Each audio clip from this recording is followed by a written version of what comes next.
Hi everybody, welcome to our Sunday night video series. We are on behavior number 18, be punctual.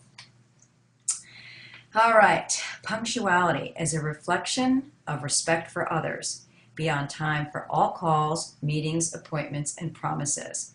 How you relate to time sends a message on how you relate to other commitments.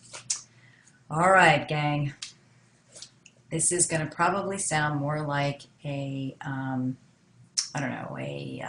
self-help video than a message from the CEO of the company because I am challenged with this behavior. It is no secret. I am working on it, but it's a challenge for me.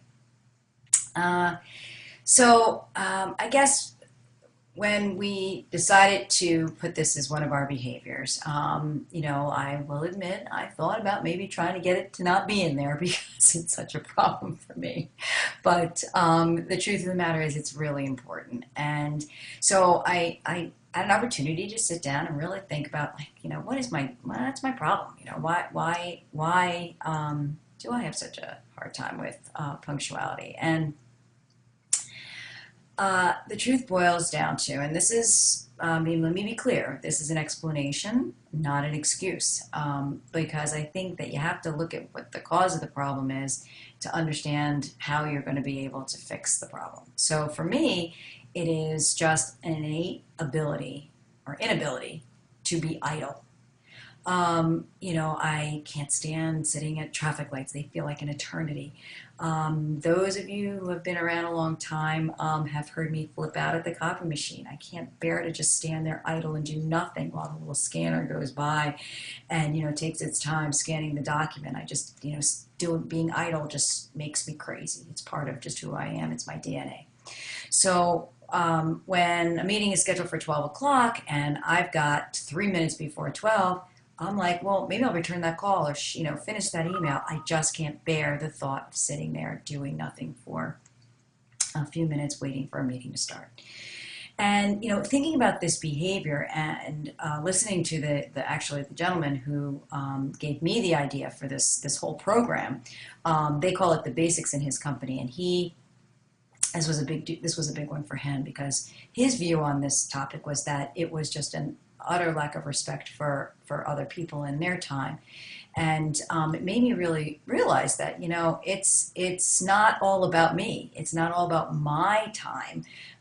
It's about everybody or the other person, everybody who's coming to the meeting or everybody else's time. So when I actually sat and thought about this, I'm like, okay, maybe for me, sitting there and waiting 5 minutes for a meeting to start feels like an eternity.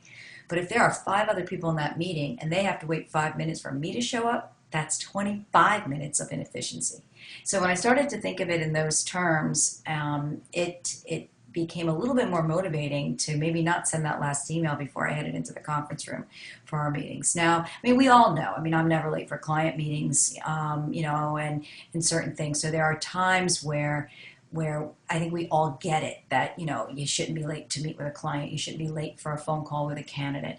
But when we talk about internally and meetings that aren't quite as obvious, I think that's where I need to focus and where I'm coming clean with all of you as to my struggles with that issue. And so I think that the moral of the story this week is, in line with what we've been talking about in terms of being a good citizen, a good team member, and really working together and respecting one another and all that we all have to do. So here is my commitment to the company that I am trying, and if I am late for a meeting, don't hesitate to call me out on it because I deserve to be called out on it. And let's go forth and try and be punctual this week and continue. But in any event, it's Sunday evening, and I hope you had a great weekend. And let's get off to a good start this week. Thanks.